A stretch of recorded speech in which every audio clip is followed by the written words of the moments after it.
Hello students, welcome eight दीक्षांत take. मैं दीपक शर्मा, आपका मैथ्स का टीचर। और आज का ये वीडियो होने वाला है हमारा पार्ट 4। टॉपिक वही है फ्रैक्शंस। तो क्या पढ़ेंगे हम लोग इस पार्ट में, आइए एक बार देख लेते हैं। तो जैसा कि आपने पहले के 3 पार्ट्स को ज़रूर देखा होगा, तो आपने पाया होगा कि हम लोग ये जो 6 टॉपिक्स है इसको हमने कंप्लीट कर लिया ऑलरेडी, ठीक है ना। एक आखिरी टॉपिक बचा हुआ है, उसको हम लोग आज के इस पार्ट में कंप्लीट कर लेंगे, जिसमें हम लोग एडिशन और सब्ट्रैक्शन को परफॉर्म करना सीखेंगे ऑफ फ्रैक्शन। ओके, तो एडिशन और सब्ट्रैक्शन सीखने से पहले हम लोग को एक छोटा सा बात जो हम लोग पिछले पार्ट में पढ़े थे, फ्रैक्शंस को कंपेयर करना, ये आप ज़रूर मतलब आपको पता होना चाहिए अगर आप एडिशन और सब्ट्रैक्शन सीख रहे हैं तो, ठीक है। क्योंकि कई बार हमें बेसिकली जो प्रोसेस कंपेयर फ्रैक्शंस में हम लोग यूज़ करते हैं, वही प्रोसेस को यूज़ करके हम लोग एडिशन और सब्ट्रैक्शन भी करते हैं। तो कैसे करते हैं आइए देखते हैं, ठीक है ना। तो एडिशन और सब्ट्रैक्शन करने के लिए हम लोग को 2 बातों का ध्यान हमेशा रखना होता है। पहला कि whether given fractions are like fractions और अनलाइक फ्रैक्शंस, जैसे कि हम लोग कंपैरिजन के टाइम में करते थे, है ना। जब भी हम लोग किसी 2 फ्रैक्शंस को कंपेयर करते थे तो वहाँ भी हम लोग को इन्हीं 2 बातों का ध्यान देना होता था कि वो पहले फ्रैक्शंस हैं या लाइक फ्रैक्शंस हैं या अनलाइक फ्रैक्शंस। लाइक फ्रैक्शंस होता था तो उसका प्रोसेसिंग या कंपैरिजन सिंपल हो जाता था, और अनलाइक में थोड़ा सा हम लोग को प्रोसेस करना पड़ता था। तो यहाँ भी अगर लाइक फ्रैक्शन को हम लोग ऐड कर रहे हों तो उसको एडिशन एकदम सिंपल हो जाता है, और अनलाइक फ्रैक्शंस को अगर ऐड कर रहे हैं तो थोड़ा सा एडिशन या सब्ट्रैक्शन थोड़ा सा डिफिकल्ट होता है, मतलब कुछ उसमें हम लोग को एक्स्ट्रा प्रोसेस करना पड़ता है। क्या करना पड़ता है आइए एक एग्जाम्पल से देखते हैं। जैसे ये एक लाइक फ्रैक्शन है 2/9 प्लस 5/9। अब इसको हमें ऐड करना है, तो आप देख रहे हैं कि दोनों ही लाइक फ्रैक्शन है, मतलब दोनों का डिनोमिनेटर सेम है। तो यहाँ पे डिनोमिनेटर कॉमन हो जाएगा और न्यूमरेटर को ऐड कर देना है बस। मतलब क्या हो गया हमारा 2 + 5 7/9 आंसर। सिंपल, हमने क्या किया, सिर्फ न्यूमरेटर को ऐड कर दिया, डिनोमिनेटर हमारा कॉमन हो गया। लेकिन अगर वही फ्रैक्शंस अनलाइक हो तो जैसे 2/9 या 2/3 छोटा सा लेते हैं, और प्लस 3/5 या 4/5। अब यहाँ पे अनलाइक फ्रैक्शंस हैं, तो यहाँ पे हम लोग क्या करेंगे, तो एक अगर हम एकदम कॉन्सेप्चुअल मेथड्स की बात करें तो हमें करना क्या है कि 2/3 और 4/5 का एक एक इक्विवेलेंट फ्रैक्शन लिखना है, और ऐसा इक्विवेलेंट फ्रैक्शन लिखना है जिसका डिनोमिनेटर सेम हो, मतलब इस तरह से लिखना है कि वो लाइक फ्रैक्शन में कन्वर्ट हो जाए। तो उसके लिए हमें करना क्या है, तो 3 और 5 का मतलब जो इनके डिनोमिनेटर्स हैं उनका एलसीएम लेना है। जो हम लोग कंपेरिजन के टाइम में कर रहे थे वही प्रोसेस को यहाँ पे फॉलो करना है। 3 और 5 का डिनोमिनेटर लेंगे जो क्या होगा 15, तो यही 15 हमारा कॉमन डिनोमिनेटर हो जाएगा, ठीक है ना। 3 और 5 का एलसीएम क्या होगा 15 होगा, और जो आएगा एलसीएम वही हमारा हो जाएगा कॉमन डिनोमिनेटर, मतलब इन दोनों फ्रैक्शन का कॉमन डिनोमिनेटर अब क्या हो गया 15। अब हमें नेक्स्ट स्टेप में क्या करना है, तो फर्स्ट फ्रैक्शन के डिनोमिनेटर से डिवाइड करना है एलसीएम को। ध्यान दीजिएगा, पहला फ्रैक्शन के डिनोमिनेटर से डिवाइड करेंगे हमारे एलसीएम को, मतलब एलसीएम 15 है तो 15 को 3 से डिवाइड करेंगे। चलिए रफ में यहाँ पे हम लोग कर लेते हैं, 15 को 3 से डिवाइड, क्या आएगा 5 जो आता है, मतलब 5 आया ना, तो उसी 5 को अब इसी के न्यूमरेटर से, मतलब जिस फ्रैक्शन के डिनोमिनेटर से डिवाइड किए हैं उसी फ्रैक्शन के न्यूमरेटर से मल्टीप्लाई कर देंगे। तो 2 × 5 क्या हो जाएगा 10, और उसी को लिख देना है। और बीच में प्लस है तो प्लस, माइनस होता तो माइनस कर देते हैं, ठीक है। अब सेम प्रोसेस इसके साथ करेंगे। अब हम लोग फिर से 15 को 5 से डिवाइड करेंगे, तो 15 को 5 से डिवाइड करेंगे तो क्या होगा 3, तो अब 3 को 4 से मल्टीप्लाई कर देंगे, 12 हो गया। अब इसको प्लस कर दीजिए तो 22/15, ठीक है। वैसे आपको मैं एक और बात बता दूं कि जब हमारा डिनोमिनेटर्स को प्राइम नंबर्स हों, को प्राइम नंबर्स क्या होते हैं, जिनके बीच कोई कॉमन फैक्टर नहीं हो। 3 और 5 में कोई कॉमन फैक्टर नहीं है, तो इनका एलसीएम निकालने के लिए हम लोग क्या करेंगे, इनको मल्टीप्लाई कर देंगे। 3 5 = 15 मल्टीप्लाई करके कॉमन डिनोमिनेटर हम लोग बना देंगे, और फिर क्रॉस मल्टीप्लिकेशन कर देंगे, मतलब 2 का 5 से 10 हो गया और 4 का 3 से 12 हो गया, और फिर प्लस कर देंगे, आंसर आ जाएगा। तो ये एक शॉर्टकट ट्रिक है, लेकिन इसमें कंडीशन है कि गिवन जो डिनोमिनेटर्स हैं वो कोप्राइम होने चाहिए। अगर कोप्राइम नहीं होगा तो फिर इस प्रोसेस से आप बनाएंगे तो लेंदी हो सकता है या गलत भी हो सकता है, ठीक है। तो हम लोग जो मैंने आपको रूल बताया कि हम लोग एलसीएम निकालेंगे, एलसीएम को डिनोमिनेटर से डिवाइड करेंगे, जो आएगा उसको न्यूमरेटर से मल्टीप्लाई करेंगे। इस फॉलो को अगर आप इस प्रोसेस को फॉलो करते हैं तो आपका कभी भी गलत नहीं होगा, ठीक है। और ये रूल आप लाइक फ्रैक्शन में भी इंप्लीमेंट कर सकते हैं, लेकिन इसमें इसकी ज़रूरत नहीं होती, ठीक है ना, क्योंकि 9 को 9 से डिवाइड करेंगे 1 आएगा, 1 को 2 से मल्टीप्लाई करेंगे तो 2 ही होगा। 9 को 9 से डिवाइड करेंगे 1 आएगा, 1 को 5 से मल्टीप्लाई करेंगे तो 5 ही आएगा। ठीक है, तो यहाँ पे बेसिकली उसकी ज़रूरत नहीं है, लेकिन जब अनलाइक फ्रैक्शन हो तो उस रूल को आपको फॉलो करना ही करना है। अब हम लोग क्या करते हैं, कुछ क्वेश्चंस बनाना शुरू करते हैं।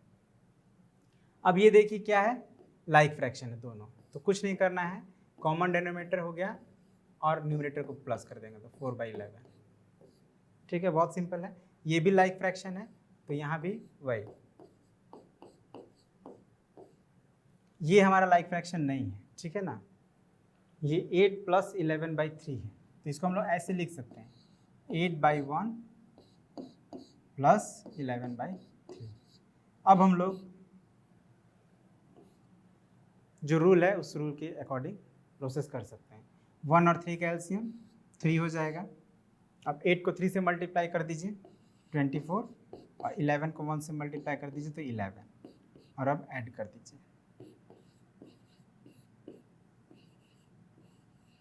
अब हम लोग यहाँ पे आप देख रहे हैं कि ये हमारा इम्प्रॉपर फ्रैक्शन में आ रहा है आंसर, तो इसको मिक्स फ्रैक्शन में भी कन्वर्ट कर लेंगे। मिक्स फ्रैक्शन में कन्वर्ट करना हम लोग सीखे थे, आई थिंक सेकंड पार्ट में हम लोग सीखे थे कैसे हम लोग किसी इम्प्रॉपर फ्रैक्शन को मिक्स फ्रैक्शन में कन्वर्ट कर सकते हैं, तो आप उससे कन्वर्ट कर लेंगे। तो 3 1 ज़ा 3, 3 1 ज़ा 3, 11 2/3 हो जाएगा आंसर। ठीक है ना, तो फिर से एक बार समझ लेते हैं। लाइक फ्रैक्शन है तो कॉमन डिनोमिनेटर हो जाएगा, न्यूमरेटर को ऐड कर लेना है। ठीक है, यहाँ भी वही हुआ है। यहाँ पे अनलाइक था तो हम लोग एलसीएम लेके और फिर क्रॉस मल्टीप्लिकेशन किए हैं यहाँ पे, क्योंकि 1 और 3 दोनों ही को प्राइम नंबर है। ठीक है ना,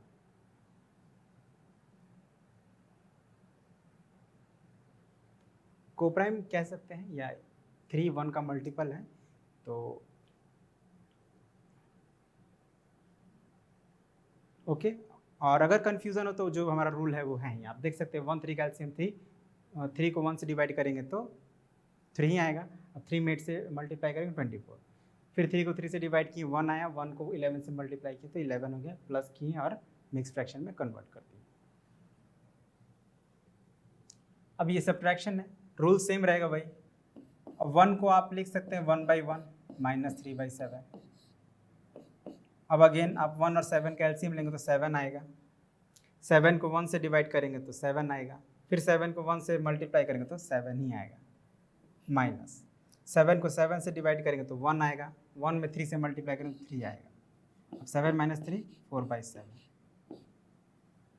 ठीक है, सेम आप यहाँ भी वही करेंगे 11/1 -2/3।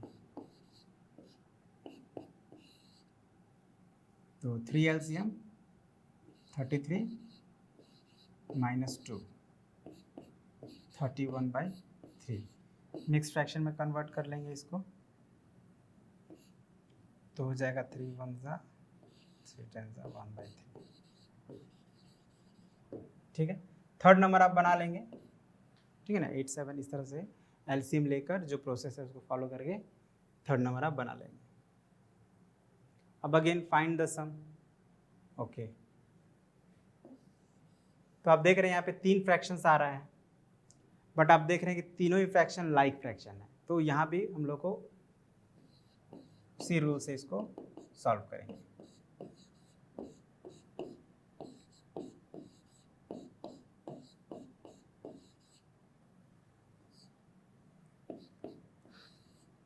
तीनों का डेनोमीटर सेम है तो कॉमन डेनोमीटर हो जाएगा।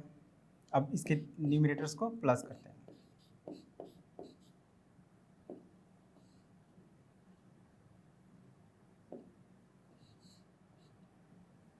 ठीक है, तो कितना आएगा 12/9।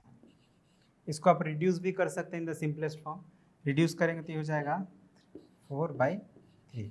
मिक्स फ्रैक्शन में कन्वर्ट करेंगे तो 1 1/3। ठीक है, तो इसी तरह से हम लोग ये सेकंड नंबर को अगर सॉल्व करना हो तो क्या करेंगे, आप देख रहे हैं कि ये तीनों मिक्स्ड फ्रैक्शन में, तीनों फ्रैक्शन जो दिए गए हैं वो मिक्स्ड फ्रैक्शन में है, तो हमें इनको सबसे पहले इम्प्रॉपर फ्रैक्शन में कन्वर्ट कर लेना है। इम्प्रॉपर फ्रैक्शन में कन्वर्ट करने के लिए क्या करते हैं हम लोग, होल पार्ट को डिनोमिनेटर से मल्टीप्लाई करते हैं, मतलब 3 7 ज़ा 21 और 1 जो न्यूमरेटर है उसको ऐड कर देते हैं, तो ये जगह 22/7। सिमिलरली इसको आप करेंगे तो 2 7 ज़ा 14 एंड +1 15/7।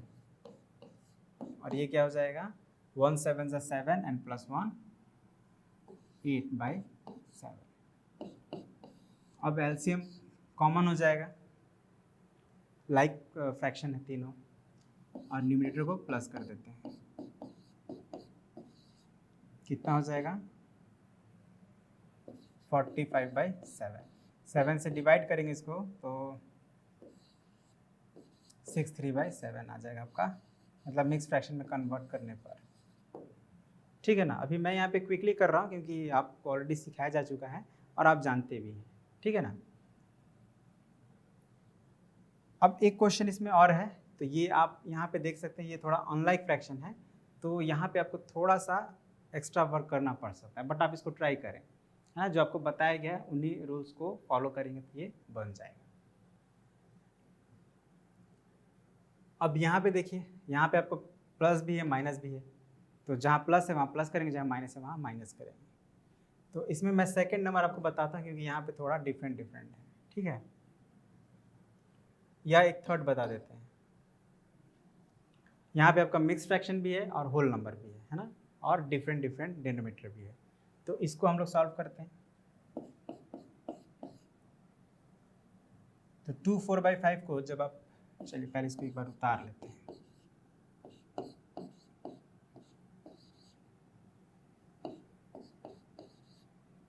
तो फर्स्ट स्टेप में हमें क्या करना है, इसको इम्प्रॉपर फ्रैक्शन में कन्वर्ट करना है। तो क्या होगा 2 5 ज़ा 10 एंड प्लस 4 14/5 प्लस, अब 5 को हम लोग 5/1 लिख सकते हैं, माइनस 3 3 ज़ा 9 10/3। अब हमें क्या करना है, आप देख रहे हैं ये अनलाइक फ्रैक्शन है ना। 5 1 3 का एलसीएम निकालेंगे तो आप पा रहे हैं कि ये तीनों ही को प्राइम नंबर है एक्चुअली में देखा जाए तो इसका हम लोग एलसीएम निकालने के लिए इनको मल्टीप्लाई कर देंगे तो 15 हो जाएगा। ठीक है, 15 हो गया। अब इस 15 को तीनों ही न्यूमरेटर के तीनों ही फ्रैक्शन के डिनोमिनेटर से 1/1 डिवाइड करेंगे। ध्यान दीजिएगा, अगर पीछे आप नहीं समझे हैं तो फिर से भी मैं एक्सप्लेन कर रहा हूँ, अच्छे से ध्यान दीजिएगा। क्या करेंगे, जो एलसीएम है हमारा, एलसीएम को पहला फ्रैक्शन जो है हमारा, पहला फ्रैक्शन है 14/5, इसके डिनोमिनेटर यानी 5 से डिवाइड करेंगे तो क्या आएगा 3 आएगा। 3 आ गया। अब उस 3 को इसी फ्रैक्शन के न्यूमरेटर से मल्टीप्लाई करना है, जिसके डिनोमिनेटर से डिवाइड करेंगे उसी के न्यूमरेटर से मल्टीप्लाई करेंगे। तो 3 एंड 14 3 ज़ा 42। ठीक है। अब अगेन यहाँ प्लस है तो प्लस का साइन दे देते हैं। अब क्या करेंगे कि जो हमारा सेकंड फ्रैक्शन है 5/1, हालांकि फ्रैक्शन नहीं है लेकिन फ्रैक्शन के फॉर्म में मैंने लिखा है, तो इसके डिनोमिनेटर यानी 1 से डिवाइड करेंगे अब एलसीएम को। तो 1 से डिवाइड करने पर तो उतना ही आएगा ना, 15 का 15 ही आएगा। अब 15 आ गया, अब 15 को इस फ्रैक्शन के न्यूमरेटर से मल्टीप्लाई कर देंगे यानी 5 से, तो 15 5 ज़ा 75, माइनस है तो माइनस। अब इसका जो थर्ड फ्रैक्शन है उसका डिनोमिनेटर 3 है, तो 15 को 3 से डिवाइड करते हैं तो 5 आएगा। अब इस 5 को किससे मल्टीप्लाई करेंगे, तो इस फ्रैक्शन के न्यूमरेटर से 10 से, तो 5 10 ज़ा 50 हो गया। अब चलिए पहले जोड़ लेते हैं, उसके बाद घटा देंगे, माइनस 50/50।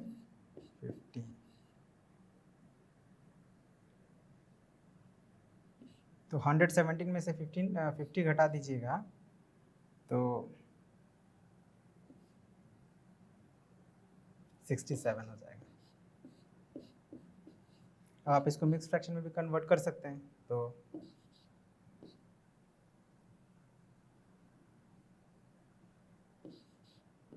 फोर 7/15 हो जाएगा आंसर।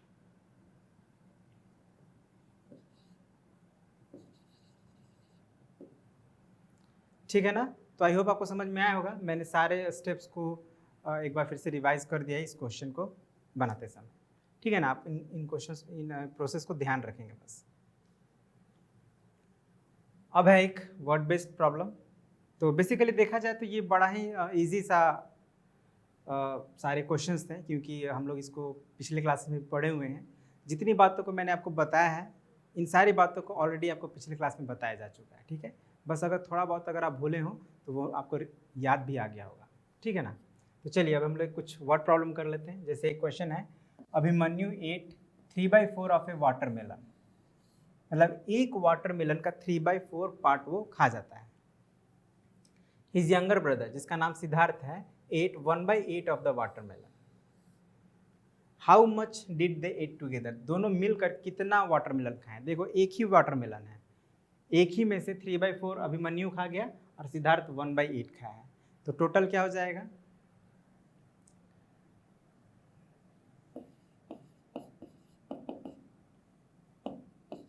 इसको लिख लेते हैं, टोटल अमाउंट ऑफ वाटरमेलन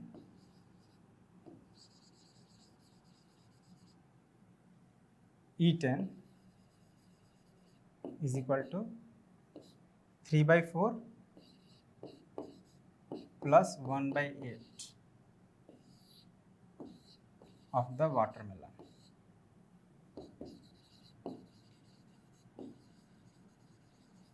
समझिएगा इस बात को, 3/4 मतलब भाग की बात करें, फ्रैक्शन की बात करें कि उस वाटरमेलन कितना भाग खाया जा चुका है। तो दोनों के भाग, जितना अभिमन्यु खाया उसका हिस्सा और जो सिद्धार्थ खाया उसका हिस्सा, दोनों के हिस्सा को जोड़ दीजिए, तो दोनों का मिलकर जो भाग आएगा वो टोटल अमाउंट ऑफ वाटरमेलन हो जाएगा जिसको खाया जा चुका है। तो जोड़ना तो हमें आता है, 4 और 8 का एलसीएम क्या होगा, 8 होगा। 4 और 8 का एलसीएम निकालिए आप, 8 आएगा। अब इस 8 को 4 से डिवाइड करिए, 2 आएगा। 2 को 3 से मल्टीप्लाई करिए, 6। अब यहाँ 8 को 8 से डिवाइड करिए, 1 आएगा। 1 को 1 से मल्टीप्लाई करिए, 1 आएगा। मतलब ये हो गया 7/8 आंसर। ठीक है ना, 7/8 ऑफ द वाटरमेलन खाया जा चुका है उन दोनों भाइयों के द्वारा। अब next, subtract the sum of this and this from the sum of this and this. मतलब आपको करना क्या है, सब्ट्रैक्ट इसको करना है ना, इसमें से करना। तो पहले इसको आप लिख लीजिए, 2 5/3 प्लस 7, इसको पहले जोड़ेंगे, फिर इसको जोड़ेंगे, 5 1/3 प्लस 1 7/12, और फिर इसको सब्ट्रैक्ट करना है ना। किसको सब्ट्रैक्ट करना है, इसको सब्ट्रैक्ट करना है। Subtract the sum of this, इसको सब्ट्रैक्ट करना है, तो इसके पहले माइनस का साइन लगा देंगे। अब ये आपका एक्सप्रेशन बन गया। अब इसको आप सॉल्व कर सकते हैं, है ना। ये क्या हो जाएगा आपका, 2 3 जा 6 एंड प्लस 5 11/3 प्लस 7। अब इसको हम लोग लिख देते हैं 7/1। ये हो जाएगा आपका 5 3 जा 15 एंड 1 16/3 प्लस 1 12 जा 12 प्लस 7 19/12। अब आपको अलग अलग जोड़ के सब्ट्रैक्ट करना है, तो इसके आगे आप खुद कर सकते हैं। इतना बताया गया आपको, उन बातों को थोड़ा ध्यान में रख के आप इसको आगे क्या करना है, पहले आपको इसको जोड़ना है, इसको जोड़ना है, लास्ट में जब ऐड हो जाए तब ब्रैकेट हटा के सब्ट्रैक्ट कर लेना है। ठीक है। अब next question, Sunil purchased 12 1/2 litres of juice on Monday and 14 3/4 litres of juice on Tuesday. How much litres of juice did he purchase together in 2 days। बहुत सिंपल है, जोड़ देंगे, दोनों का मिलाकर कितना जूस खरीदा। तो सॉल्यूशन इसका क्या होगा, द अमाउंट ऑफ जूस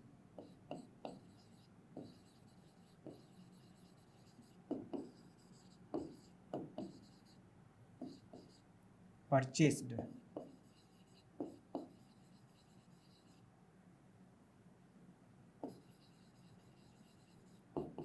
तो 12 1/2 प्लस 14 3/4। अब इसको आपको ऐड कर लेना है, that's all.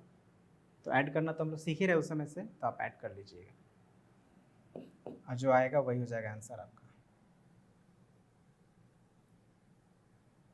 Roma gave a wooden board of length.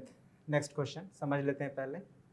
Roma कोई पर्सन है ना, ये एक लकड़ी का बोर्ड समझ लीजिए, जैसे प्लाईबोर्ड आप देखते हैं उसी तरह का बोर्ड देती है। किसको देती है, कारपेंटर को। मतलब कारपेंटर मतलब जो लकड़ी का काम करता है उसको एक लकड़ी का बोर्ड देती है रोमा, और उसका लंबाई कितना होता है 150 whole 1/4 centimetre. For making shelf, shelf बनाने के लिए, शेल्फ समझ लीजिए जिस पे हम लोग कोई सामान रखते हैं, उसको बनाने के लिए वो देती है। अब ये जो the carpenter sawed, SAWED, saw का मतलब क्या होता है वो आप देखेंगे, आरी जिसको हम लोग बोलते हैं ना, आरी को सॉ बोलते हैं। तो सॉड ऑफ मतलब आरी से काट दिया। क्या कितना काटा? एक पीस काटा है जिसका लंबाई 41/5 सेंटीमीटर है। मतलब जो 150 1/4 सेंटीमीटर का जो लकड़ी का बोर्ड था उसमें से वो 41/5 सेंटीमीटर काट लेती है। इसको आप इस डायग्राम से भी समझ सकते हैं। हाँ, ये एक लकड़ी का बोर्ड है जिसकी लंबाई कितनी है, यहाँ से यहाँ तक 151/4 सेंटीमीटर। ठीक है।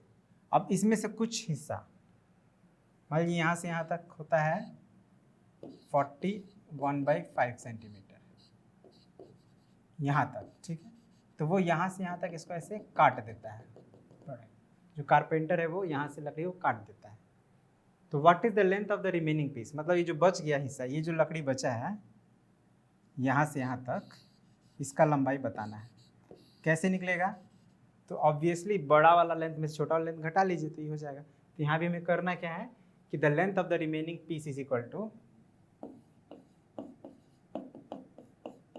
The length of the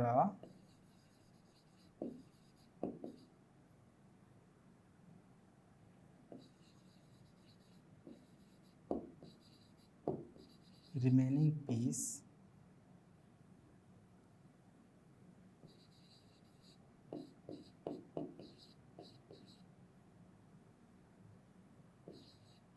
is equal to, subtract कर लेंगे, 151/4 माइनस 41/5। ठीक है।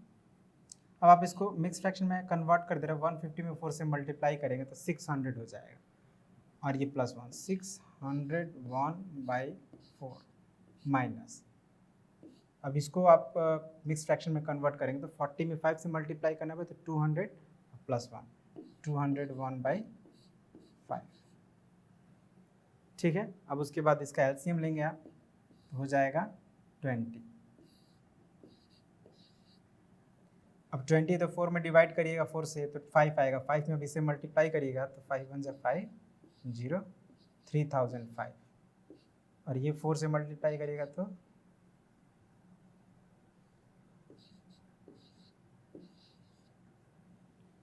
ठीक है। तो 3005 माइनस 804, 1 0 30 माइनस 22, 2201/20। अब इसको जब आप मिक्स में कन्वर्ट करिएगा मतलब 2201 को 20 से डिवाइड करना है। ठीक है। तो चलिए यहाँ पे हम लोग रफ में कर लेते हैं, कहीं नेक्स्ट पेज में ही कर लेते हैं। 2201 डिवाइडेड बाय 20,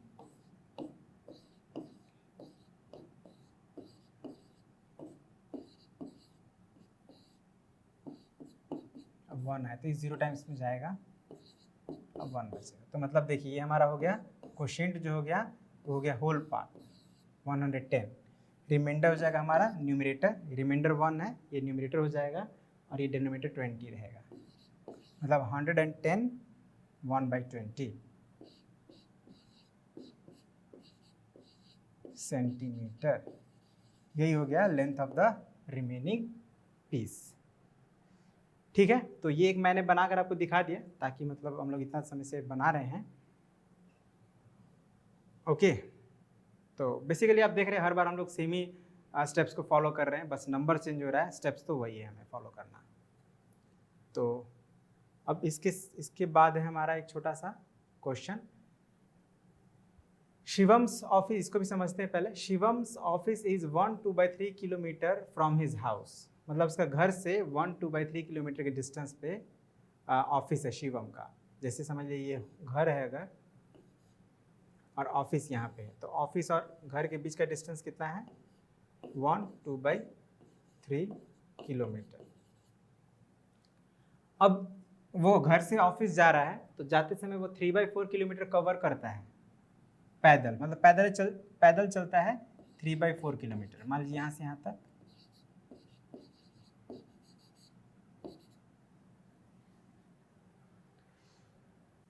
चलिए थोड़ा क्लियर और बनाते हैं फिगर ताकि समझ में आए अच्छे से। ये होम है और ये ऑफिस है। होम और ऑफिस के बीच का डिस्टेंस कितना है? 2/3 किलोमीटर। अब ये जो शिवम है अपने घर से चलता है 3/4 किलोमीटर, है ना, चलकर कुछ दूर कवर किया। और जो ये बाकी का यहाँ से यहाँ तक का डिस्टेंस है, यहाँ से यहाँ तक का जो डिस्टेंस है, इसको वो ये वॉक किया है यहाँ तक। और ये कैसे किया है? ऑटो रिक्शा से कवर किया है।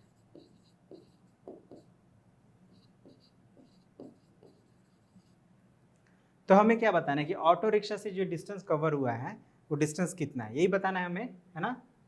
How much distance it travels by auto rickshaw. तो आप क्लियर देख रहे हैं ना, ये टोटल डिस्टेंस यहाँ से यहाँ तक 1/2/3 है और इतना डिस्टेंस वो पैदल ही कवर किया है चलकर। तो बचा कितना? तो इसमें से इसको सब्ट्रैक्ट कर लेंगे, ठीक है ना। तो इसको लिख लेते हैं, the distance he travels by auto is equal to 1/2/3 minus 3/4 जो आएगा किलोमीटर। इसको सॉल्व कर लेना है, ठीक है। तो ये बहुत ही सिंपल है, इसको आप कर लेंगे। अगेन एक और क्वेश्चन है, इसको भी कर लेते हैं। 2 athletes A and be run around a stadium, है ना। कोई स्टेडियम है, स्टेडियम मान लीजिए सर्कुलर स्टेडियम है, ठीक है, सर्कल के फॉर्म में।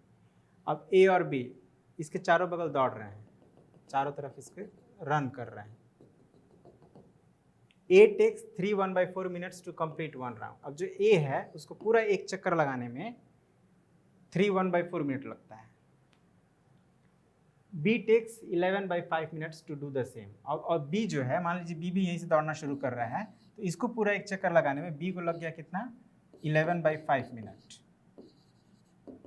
और ए को कितना लग गया? 3 1/4 मिनट, है ना। तो which athlete is faster and by what fraction. तो इन दोनों में फास्टर कौन है, कौन ज़्यादा फास्ट कवर किया है, कौन जल्दी, यानी कहने का मतलब जो जल्दी राउंड कंप्लीट किया होगा वो फास्टर है। तो जल्दी का मतलब हम देख लेते हैं कितना इसको समय लगा। बी को हम लोग कन्वर्ट करते हैं, बी का जो टाइम है 11/5 मिनट, इसको कन्वर्ट कर लेते हैं मिक्स फ्रैक्शन में, तो हो जाएगा 5 2 10 1/5 मिनट। अब आप अगर इसी को कंपेयर करते हैं आप सीधे सीधे, तो ए का टाइम है ये 3 1/4 और बी का टाइम है 2 1/5। तो आप देखेंगे इसका होल पार्ट जो है ना ये ज़्यादा है और इसका होल पार्ट कम है। और कोई भी अगर दो फ्रैक्शन मिक्स फ्रैक्शन है जिसका होल पार्ट ग्रेटर होता है वो ग्रेटर फ्रैक्शन होता है। इसका मतलब ए जो है उसको ज़्यादा समय लगा है और बी को कम समय लगा है। तो कौन तेज़ दौड़ा? बी तेज़ दौड़ा है। तो हम लोग लिख सकते हैं clearly B rain faster.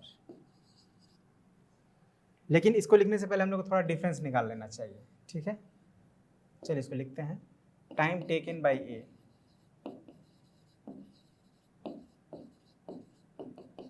3 1/4 minute, time taken by B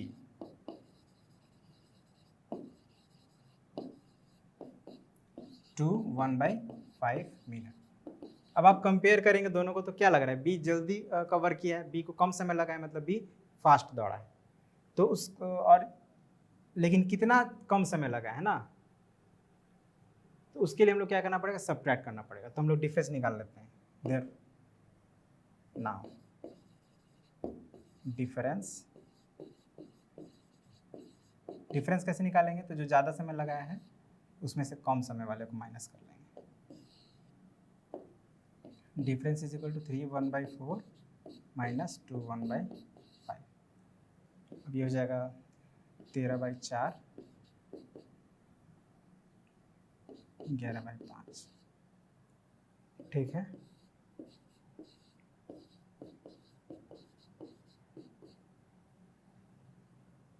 21/20 मतलब 1/20 मिनट्स,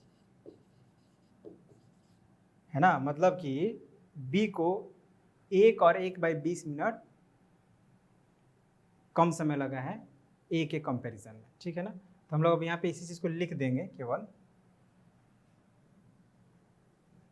क्लियरली। क्या है हमारा क्वेश्चन, क्या है, which athlete is faster and by what fraction. तो B is faster and by 21/20 minutes, ठीक है। अब हम लोग इसको ऐसे भी लिख सकते हैं, कोई दिक्कत नहीं है। यही हो गया आंसर, ठीक है।